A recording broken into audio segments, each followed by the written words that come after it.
Hey everyone, I'm Rob with MMORPG.com, and we're here at SOE Live. I have with me Matt Higby, Creative Director on Planetside 2. Hello. Hello, Matt. Hello. How are you? Hello, Rob. I'm good. How are you? I'm exceptionally well, thank you. Excellent. But I'm not as nice as your fine hair right there. All right, so we're here to talk about Planetside 2. You guys just recently released Game Update 13. Yeah. It was a big one. What was in it? All kinds of stuff.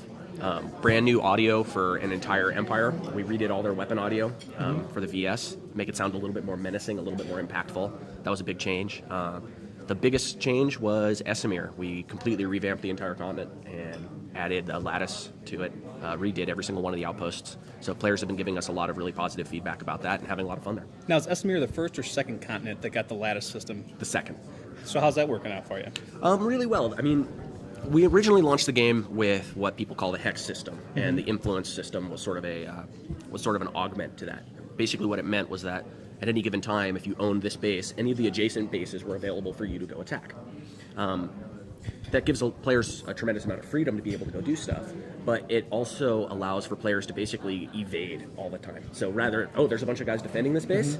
I'm not going to mess with that one. I'll just go around and capture this other undefended base. And as a defender, the amount of work that you needed to do to hop around and try to respawn was basically untenable. So instead, players just decided to go attack, and you just had attacking forces playing Ring Around the Rosie with each other.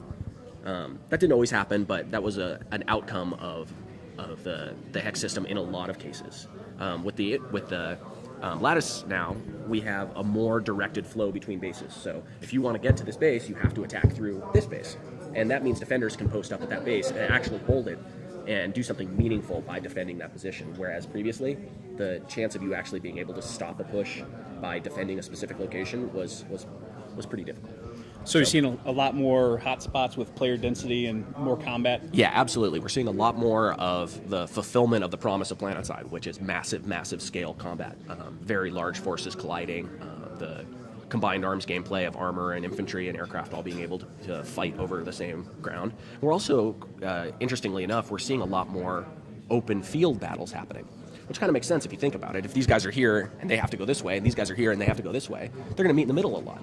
So we see these pushes of armor and pushes of infantry, massive what we call foot zergs, which is just like 100 dudes just running up a hill together. We see a lot of that kind of epic Planetside gameplay happening a lot more often now with the lattice system. So for the most part, it's working out really well. It does have downsides.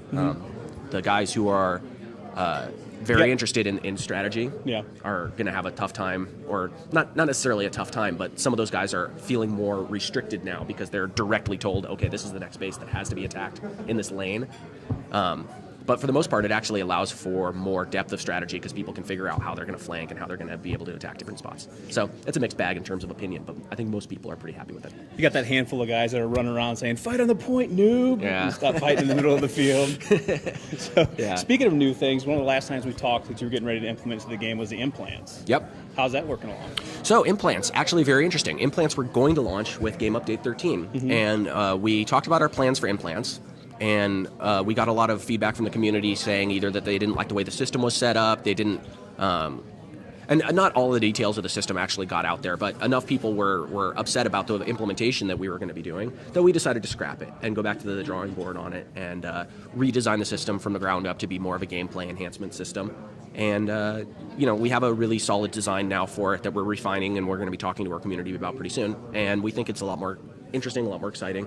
And, implants are still going to happen at some point. But like everything else, we're taking feedback from our players and from our community really seriously, and we're letting them really help us figure out how to develop this game.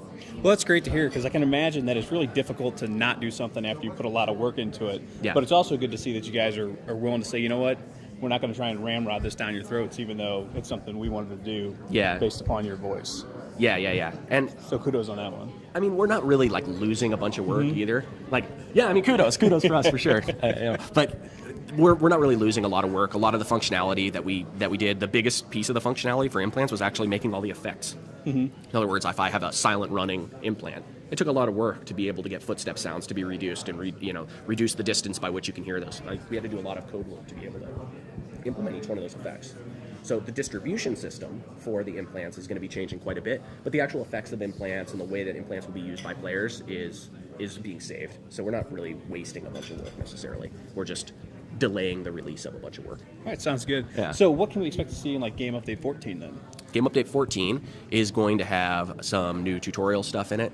As always, I think almost all of our updates in the past have had tutorial stuff. The biggest thing that players are going to be seeing in Game Update 14 is sort of the continuation of the Empire-specific fighters update. So last Game Update, we did some tuning of some of the nose guns, and next update, depending on how the feedback from test and how things are working out, next update should start getting new weapons for the ESFs to hopefully broaden the role of ESFs to be able to do a lot more air-to-air and have a lot more compelling air-to-air gameplay than we have right now. Right. So two of the more interesting things that we're going to see here at SOE Live that I'm personally interested in is Hossin and the Nexus, the Battle Islands. So can you tell us a little bit about Hossin? What's different about it than any of the other continents you guys already have in the game? Well, it's a swamp continent, so that's different. We don't have one of those. I mean, in a lot of ways, it's very similar. It's still a 64 square kilometer continent. It still has dozens of facilities for people to be able to capture on it. It has the lattice. By default, when it launches, it'll have the lattice on it. So it's similar in those ways, but it's very different in the way that the outposts have been designed, the way that the flow between the outposts has been set up. Basically, if I were to use one word for what Hossin is, I would say refinement. We've basically just refined our level design. And one of the things that's super challenging with this game is just knowing what's going to work and what's not going to work. We didn't have 2,000 people internally to be able to test what continent flow looks like in Planetside until we actually had a beta and could get our players in and actually really start getting feedback about how things work. So now that we've gotten that feedback, we're sitting on 8 months of experience in developing content for this game. We feel like we have a better handle on what players are expecting, what players want from levels. And as we're creating new levels like Hossin, like Nexus, we're taking a lot of that experience and putting it into those continents. So Hossin is a very refined continent from a level design and level flow perspective. And it has some interesting aspects, like because it's a swamp continent, it has these massive canopied trees. That changes up the way that the air-to-ground gameplay works, because now pilots either need to get below these canopies and maneuver in there, which means they can't really fly away as quickly or else they're going to crash into trees. Yeah, or that problem. Or they're going to be up above these big canopies and not able to really effectively, nail dudes that are down on the ground. So a lot of little gameplay differences like that kind of separate this from the other continents. All right, before I ask about the Nexus, I got one other question about Hossin. Okay. Because can they see I don't know if you can see in our background, we've got the video loop in it. Yeah. But you can see, if not, you'll see it on the site later. There's Hossin, and it's a swamp planet, and it looks really nice. When you introduce new continents like this, how do you keep people going back to the continents that are already in the game? How do you keep those interesting and make sure that people don't just all shift to Hossin and there's no one else anywhere else playing? Well, our servers, at least when we're at the core of our playing hours, there's way more than enough people on a server to fill out one continent. So you're always going to have people fighting on multiple continents. We are building a continental conquest gameplay where basically you own one continent as an empire, right? Like this is your home continent, rather than all three empires having a foothold on each continent. Okay. So by doing that, linking these continents together in a lattice system similar to the way that the lattice is for facilities, we're actually going to be pushing players to go to each one of these continents, because sometimes one's going to be unavailable. You can't get to that one until you capture this one. So players are actually going to be able to have a campaign across multiple continents, and that'll sort of dictate what continents they're being able to fight on, rather than just, I'm always going to be fighting on Hossin and that's it.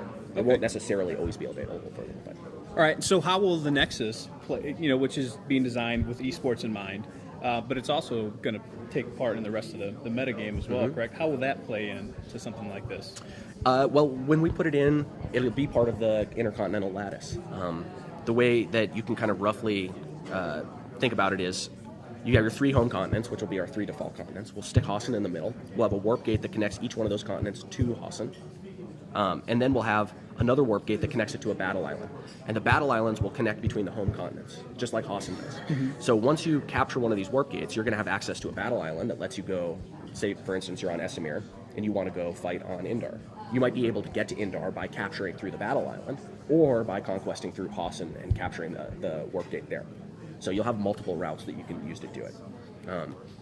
When we shipped the game, we spent a lot of time talking about and discussing the idea of implementing intercontinental conquest with the 3 continents that we had. And we sort of came to the conclusion that what would end up happening is each one of the empires would just be sitting at warp gates.